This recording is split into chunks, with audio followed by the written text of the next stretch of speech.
বাংলাদেশ ভারত উত্তেজনার মধ্যেই সীমান্তে বাংলাদেশি হত্যা। 4 জেলায় সড়ক দুর্ঘটনায় শিক্ষার্থী সহ 8 জন নিহত, নোয়াখালীতে নৌকাডুবি। এবং চট্টগ্রামে আইনজীবী হত্যায় গ্রেফতার 2 আসামি রিমান্ডে।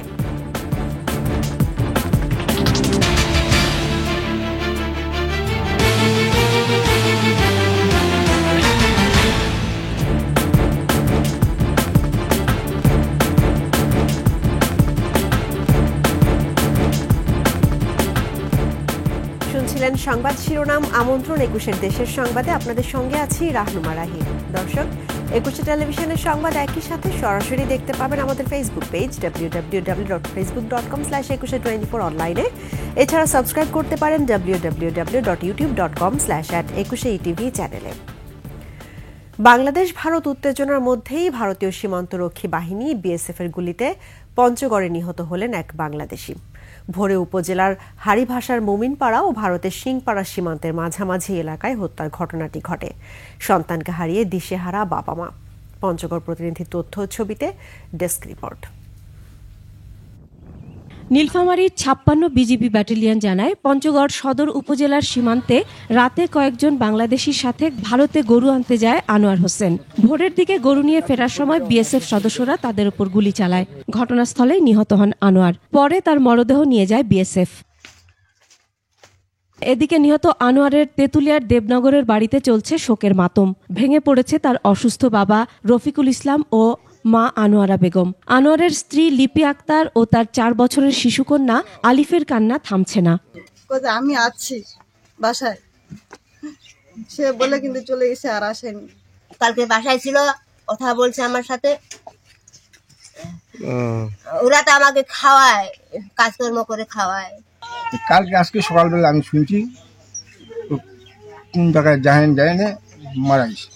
আনোয়ারের মৃত্যুর খবরে আত্মীয় স্বজন ও এলাকাবাসী ভিড় করেন বাড়িতে। বিএসএফ এর গুলিতে ইন্তেকাল করছেন, বিষয়টা খুব মর্মান্তিক। এখানে কোনোদিন কারোর সাথে ঝগড়াঝাটি নাই বা কেউ সাথে নাই, কারোর কাঁচা ঝগড়া কিচ্ছু নাই, সব খুব ভালো। আনোয়ার খুব ভালো ছিল, তার মা বাবা কামাই করে খিলায়। বিজিবি বিএসএফ এর পতাকা বৈঠকের পর আনোয়ারের মরদেহ পুলিশের কাছে হস্তান্তর করেছে বিএসএফ। ফ্ল্যাগ মিটিং শেষ হয়ে গেছে, ফ্ল্যাগ মিটিং ওভার এবং এতক্ষণ হস্তান্তর হয়ে গেছে। আইন ও সালিশ কেন্দ্রের তথ্য বলছে, এবছরের এখন পর্যন্ত সীমান্তে বিএসএফ এর গুলিতে 22 বাংলাদেশি নিহত হয়েছে। এছাড়া আহত হয় 22 জন। Masum আলিসা, desk report, 21 television. সড়ক দুর্ঘটনায় দিনাজপুর, কুড়িগ্রাম, নাটোর ও ভোলায় 8 জন নিহত হয়েছেন। এতে আহত হয়েছে অন্তত 15 জন। এছাড়া নোয়াখালীর হাতিয়ায় মেঘনায় নৌকা ডুবে 2 জেলের মৃত্যু হয়েছে। প্রতিনিধিদের পাঠানো তথ্যচিত্রে ইউসুফ হাসান নাইমের ডেস্ক রিপোর্ট। সকালে দিনাজপুর ঠাকুরগাঁও মহাসড়কের বীরগঞ্জ উপজেলার জাদুমোড়ে ট্রাক বাসের সংঘর্ষে 2 চালক ও 2 যাত্রী নিহত হয়। আহত হয় অন্তত 15 যাত্রী। তাদের হাসপাতালে ভর্তি করা হয়েছে। কুড়িগ্রামের ভুরুঙ্গামারীতে সড়ক দুর্ঘটনায় 2 মোটরসাইকেল আরোহী নিহত হয়েছেন। প্রত্যক্ষদর্শীরা জানান, ঘটনাস্থলে 1 জন ও হাসপাতালে নেয়ার পথে অপর আরোহীর মৃত্যু হয়। নাটোরের বেলঘরিয়া বাইপাস এলাকায় ট্রলির সাথে সংঘর্ষে মোটরসাইকেল চালক নিহত হয়েছেন। নাটোর রাজশাহী মহাসড়কের একডালা এলাকায় এ দুর্ঘটনা ঘটে। আহত মোটরসাইকেলের 2 আরোহীকে হাসপাতালে ভর্তি করা হয়েছে। ভোলা সদর উপজেলায় মোটরসাইকেল দুর্ঘটনায় এক এসএসসি পরীক্ষার্থী নিহত হয়েছে। প্রত্যক্ষদর্শীরা জানায়, মোটরসাইকেলটি খুব দ্রুত রাস্তা অতিক্রম করার সময় বিপরীত দিক থেকে আসা একটি কাভার্ড ভ্যান সজোরে ধাক্কা দিলে ঘটনাস্থলেই আরোহীর মৃত্যু হয়। এদিকে নোয়াখালীর হাতিয়ায় মেঘনা নদীতে নৌকা ডুবে 2 জেলের মৃত্যু হয়েছে। বুধবার রাতে মেঘনা নদীতে 24 জন জেলে নদীতে মাছ ধরতে গেলে চরের সাথে ধাক্কা লেগে তাদের নৌকাটি উল্টে যায়। 20 জন সাঁতরে তীরে উঠলেও 4 জন নদীতে তলিয়ে যায়। পরে স্থানীয়রা নৌকার ভেতর থেকে 2 জনের মরদেহ উদ্ধার করে। Yusuf Hasan Naim, desk report, 21 television. চট্টগ্রামে আইনজীবী সাইফুল ইসলাম আলিফ হত্যায় গ্রেফতার চন্দন দাসকে 7 ও রিপন দাসকে 5 দিনের রিমান্ডে নেওয়া হয়েছে। শুক্রবার বিকেলে স্পেশাল ম্যাজিস্ট্রেট আদালতের বিচারক কাজী শরীফুল ইসলাম শুনানি শেষে রিমান্ড মঞ্জুর করেন। এর আগে কঠোর নিরাপত্তার মধ্যে 2 আসামিকে আদালতে হাজির করে 10 দিনের রিমান্ড আবেদন করে পুলিশ। এ সময় হত্যাকারীদের সর্বোচ্চ শাস্তির দাবিতে আদালত চত্বরে স্লোগান দেয় আইনজীবীরা। বুধবার রাতে কিশোরগঞ্জের ভৈরব স্টেশন থেকে চন্দন দাসকে ও বৃহস্পতিবার চট্টগ্রামের আনোয়ারার কৈনাপুরা জেলেপাড়া থেকে গ্রেফতার করা হয় রিপন দাসকে। গেল 26 নভেম্বর চট্টগ্রামে আইনজীবী সাইফুলকে কুপিয়ে হত্যা করা হয়।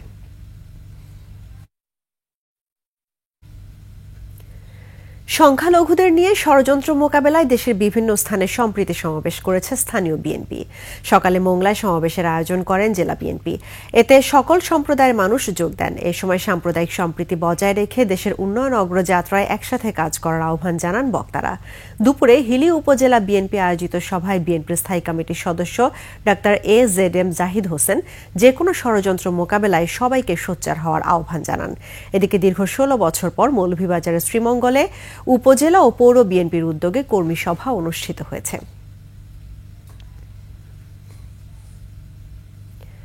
দেশের 1 ইঞ্চি জমি কাউকে ছাড় দেয়া হবে না, কোনো আগ্রাসন সহ্য করা হবে না বলে হুঁশিয়ারি দিয়েছেন জামায়াতের আমির ডক্টর শফিকুর রহমান। কুমিল্লায় দলের কর্মী সম্মেলনে তিনি বলেন, সংখ্যালঘু শব্দ ব্যবহার করে একটি গোষ্ঠী দেশের বাইরে থেকে নিজেদের স্বার্থ হাসিলের চেষ্টা করছে। সংস্কারের গতি বাড়িয়ে যৌক্তিক সময়ে নির্বাচনেরও দাবি জানান জামায়াতের আমির। আমরা বাংলাদেশে কোনো মেজরিটি মাইনরিটি মানি না। এই মাইনরিটি শব্দ বলে বলে অন্যান্য ধর্মের ভাই বোনদেরকে ব্যবহার করে একটি গোষ্ঠী মূলত দেশের বাইরে থেকেই তাদের স্বার্থ হাসিল করতে চায়। আমাদের জীবন দিব, তবুও বাংলাদেশের 1/2 ইঞ্চি জমি আমরা ছেড়ে দেব না। সংস্কারে গতি বাড়িয়ে মৌলিক সংস্কারগুলো করে একটা সুষ্ঠু নির্বাচন জাতিকে উপহার দেন। দুবলার চরে চলছে সাহেবদের শাসন। 30,000 জেলের জীবন জীবিকা নিয়ন্ত্রণ করছেন তারা। কথিত এই সাহেবদের দমনের পাশাপাশি মাছ ধরা মৌসুমে সহজ শর্তে ঋণ চান জেলেরা। মোংলা প্রতিনিধি আবুল হাসানের তথ্যচিত্রে 3 পর্বের ধারাবাহিক রিপোর্টের আজ দেখুন প্রথম পর্ব। সুন্দরবনের দক্ষিণে দুবলার চরে সচল একটি মাত্র মুঠোফোন কোম্পানির নেটওয়ার্ক। তবে যেদিন বেশি মাছ ধরা পড়ে সেদিনই বন্ধ ডাঙ্গার সাথে যোগাযোগ। আর এই সুযোগে পানির মাছ পানির দামে কিনে নেয় সাহেবদের লোকজন। সুবিশাল এই জেলেপল্লীর জেলেরা একসময় ছিলেন দস্যুদের টার্গেট। আইন শৃঙ্খলা বাহিনীর তৎপরতায় সুন্দরবন দস্যুমুক্ত হলেও সংকট পিছু ছাড়েনি তাদের। সাহেবেরা আছে ওপরেতে বন্ধুরা গালাগালি করে, নির্যাতন করে, এই পারিস না কেন, যাইস না কেন, প্ল্যান করিস না কেন। দুবলার চরের শুটকি ব্যবসায় একসময়ে পুরোটাই নিয়ন্ত্রণ করতেন প্রয়াত অবসরপ্রাপ্ত মেজর জিয়াউদ্দিন। তার মৃত্যুর পর নিয়ন্ত্রণ এখন তার ভাই কামাল উদ্দিন বা দুবলার কথিত সাহেবদের কাছে। টাকা তো সব বরাদ্দ করে নিয়ে যায়। এই জায়গায় আছে কামাল সাহেব আছে, তো রাবিশ পর্যন্ত সব দাতন, কোন জায়গায় মাছ বাইরে বিক্রি করতে পারবে না। একটা পার্টি যদি আসে নগদ টাকায় মাছ কিনতে, তারা মাছ কিনতে দেবে না। চাইলে 5 লাখ টাকার মাছ পাইলে 3 লাখ টাকা সাহেবরা নিয়ে যায়, 2 লাখ টাকা জেলেরা পায়। জলদস্যু বন্ধ করে দিয়েছে, এখন সাহেবদের অত্যাচারে জেলেদুন বন্দী আছে। জেলেদের উপর নির্যাতন আর শোষণের অভিযোগ অস্বীকার করেছেন কামাল উদ্দিন। এর আটকাই রেখে তো আমার লাভ নাই, তো আগামী বছর আবার আসবে। এবছর হয়তো দৈবক্রমে সে টাকা পরিশোধ করতে পারেনি, কিন্তু আমার মনে হয় এরকম রিপোর্ট আমার কাছে পৌঁছায়নি। আপনাকে যে ভদ্রলোক এই কথাটি বলেছে তাকে আমার কাছে সাথে আপনার মনে হয় একটু সাক্ষাৎ করানো উচিত। কোস্টগার্ড বলছে জেলেদের সব রকম নিরাপত্তা দেয়া হচ্ছে। দেশি কোনো বোট বা ফিশিং ট্রলার যাতে আমাদের বাংলাদেশের সীমানায় না ঢুকতে পারে, এর জন্য বাংলাদেশ কোস্টগার্ডের জাহাজ 24/7 সবসময় টহলরত অবস্থায় থাকে এবং কঠোর অবস্থানে রয়েছে। মাছ শিকার ও শুটকির মৌসুমে দুবলার চরকে সাহেবদের নিয়ন্ত্রণ মুক্ত করার দাবি জেলেদের। সমর ইসলাম, ডেস্ক রিপোর্ট, 21 টেলিভিশন। সাতক্ষীরার আশাশুনি উপজেলায় গর্ভবতী নারীদের ভাতার টাকা ও টিসিবি পণ্য নিজ আত্মীয় স্বজনের মধ্যে বন্টন করায় স্থানীয় চেয়ারম্যানের বিরুদ্ধে মানববন্ধন করেছেন স্থানীয়রা। সকালে উপজেলার খাজরা ইউনিয়ন পরিষদের সামনের সড়কে মানববন্ধন কর্মসূচি করেন ইউনিয়ন পরিষদের সদস্য ও স্থানীয়রা। মানববন্ধনে বক্তারা বলেন, ভারপ্রাপ্ত চেয়ারম্যান বাচ্চু পরিষদের বরাদ্দ অর্থ এবং বিভিন্ন সরকারি ভাতা আত্মসাৎ করে নিজের স্বার্থে ব্যবহার তারা করেছেন। এছাড়াও চেয়ারম্যান নিয়মিত অফিস না করায় সেবা থেকে বঞ্চিত হচ্ছে এলাকাবাসী ও সেবা প্রার্থীরা বলেও অভিযোগ জানান। এ বিষয়ে উপজেলা নির্বাহী অফিসারকে জানালেও কোনো ব্যবস্থা নেওয়া হয়নি বলে জানান মানববন্ধনকারীরা।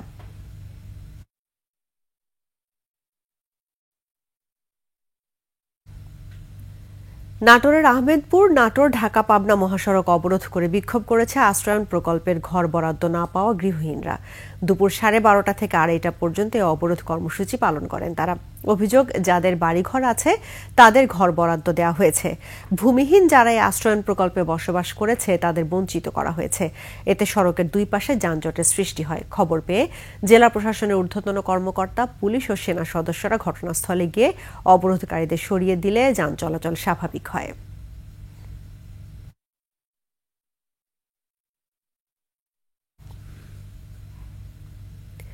উড়লে আকাশে প্রজাপতি, প্রকৃতি পায় নতুন গতি স্লোগানে জাহাঙ্গীরনগর বিশ্ববিদ্যালয়ে অনুষ্ঠিত হলো 14তম প্রজাপতি মেলা। সকালে প্রাণীবিদ্যা বিভাগের আয়োজনে এক বর্ণাঢ্য র্যালির মধ্য দিয়ে উদ্বোধন হয় এই মেলার। উৎসব মুখর হয়ে ওঠে পুরো ক্যাম্পাস। দেশের বিভিন্ন স্থান থেকে দর্শনার্থীরা ছুটে আসেন ক্যাম্পাসে।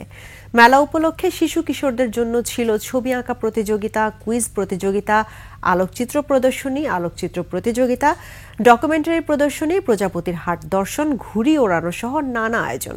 এছাড়াও প্রজাপতির গল্পে পাপেট শো ও প্রজাপতির অরিগামি প্যারেড শোর আয়োজন করা হয়। মেলায় প্রজাপতি সংরক্ষণে সার্বিক অবদানের জন্য ব্যক্তি ও সংগঠন পর্যায়ে অ্যাওয়ার্ড প্রদান করা হয়।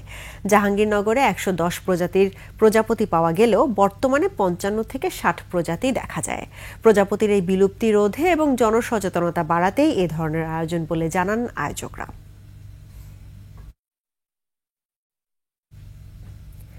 মেহেরপুর, ফেনী, কুড়িগ্রাম, লালমনিরহাট এবং ঝিনাইদহ হানার মুক্ত দিবস আজ। নানা আয়োজনে দিবসটি পালিত হচ্ছে আজ। দিবসটি উপলক্ষে মেহেরপুরে জেলা প্রশাসনের আয়োজনে শহরের কলেজ মোড়ে অবস্থিত স্মৃতিসৌধে পুষ্পস্তবক অর্পণ, জাতীয় পতাকা উত্তোলন করে শোভাযাত্রা বের করে বিভিন্ন শ্রেণী পেশার মানুষ। ফেনীতে সকালে পুষ্পস্তবক অর্পণ সহ স্মৃতিচারণ করেন মুক্তিযোদ্ধারা। এ সময় মুক্তিযোদ্ধা, বিভিন্ন সাংস্কৃতিক পেশাজীবী সংগঠন, রাজনৈতিক, সরকারি, বেসরকারি প্রতিষ্ঠান অংশগ্রহণ করেন। কুড়িগ্রামে এ উপলক্ষে একটি র্যালি শহরের বিভিন্ন সড়ক প্রদক্ষিণ করে পরে আলোচনা সভা অনুষ্ঠিত হয়। আলোচনায় মুক্তিযোদ্ধারা তাদের স্মৃতি তুলে ধরেন। এছাড়া ঝিনাইদহ এবং লালমনিরহাটেও নানা আয়োজনে দিবসটি পালিত হয়।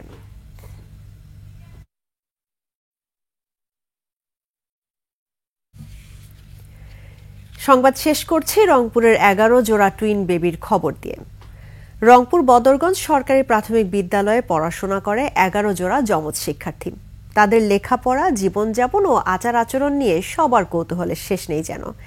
এই যমজদের বিশেষভাবে যত্ন নেওয়ার কথা জানিয়েছে স্কুল কর্তৃপক্ষ।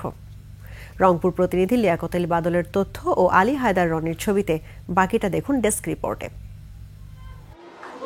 ক্লাসে এক বোনকে ডাকতে গিয়ে শিক্ষক ভুল করে ডাকছেন অন্য বোনকে। একরকম দেখতে, জামা, জুতো আর চুলের ফিতে সবই যে এক তাদের। যমজ বোনদের চিনতে না পারার এমন ঘটনায় অন্যরা তখন হেসে ওঠে। এটি সবাইকে আনন্দ দেয়। বন্ধুরাও তাদের নিয়ে মজা করে।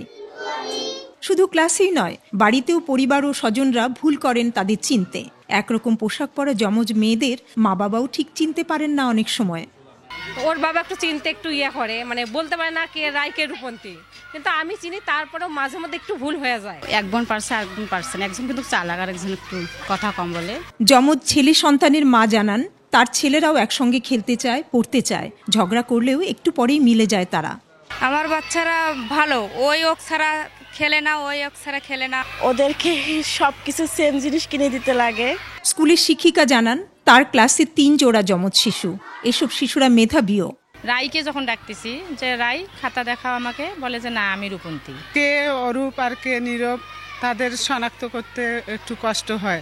এরা মেধাবী হয়। অন্য শিক্ষার্থীদের মা ও স্বজনরা জানান, যমজ শিশুরা কেন দেখতে একরকম, চলাফেরা, আচার আচরণ কেন এক, এসব বিষয় জানতে চায় তাদের ছেলে মেয়েরা। এমন কেন দেখতে, এমন কেন পড়ে, ওর মনে অনেক কৌতূহল জাগে। স্কুলের প্রধান শিক্ষক বলেছেন, 11 জোড়া যমজ শিক্ষার্থীর আলাদা যত্ন নেওয়া হয়। যমজ শিশু এরা অন্যান্য শিশুদের মতো স্বাভাবিকভাবে লেখাপড়া করে, তবে এদের প্রতি একটু বেশি যত্নবান হতে হয়। উপজেলা শিক্ষা কর্মকর্তা জানান, এক স্কুলে 11 জোড়া যমজ শিশুর পড়ালেখা করার বিষয়টি সত্যি অবাক হওয়ার মতো। অভিভাবকদের আমন্ত্রণ জানিয়েছিলাম এবং তাদের সাথে একটু আলোচনা হয়। যমজ শিক্ষার্থীরা বড় হয়ে স্কুলের জন্য সুনাম ও গৌরব অর্জন করবে, এমনটাই আশা শিক্ষক ও অভিভাবকদের। Banashree Dolly, desk report, 21 television. আর এরই সঙ্গে শেষ করছে 21 দেশের সংবাদ। যাবার আগে সংবাদ শিরোনামগুলো জানাবো আরো একবার। বাংলাদেশ ভারত উত্তেজনার মধ্যেই সীমান্তে বাংলাদেশি হত্যা। 4 জেলায় সড়ক দুর্ঘটনায় শিক্ষার্থী সহ 8 জন নিহত, নোয়াখালীতে নৌকাডুবি। চট্টগ্রামে আইনজীবী হত্যায় গ্রেফতার 2 আসামি রিমান্ডে।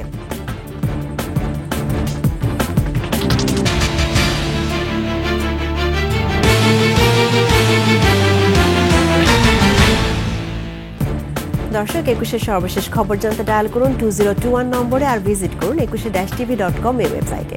ফেসবুকে ভিজিট করতে পারেন www.facebook.com/2124 অনলাইনে। এছাড়া সাবস্ক্রাইব করতে পারেন www.youtube.com/@21etv চ্যানেলে। এতক্ষণ সঙ্গে থাকার জন্য ধন্যবাদ। আমাদের পরবর্তী সংবাদ সন্ধ্যা 7টায় দেখার আমন্ত্রণ রইল। 21 সঙ্গেই থাকুন।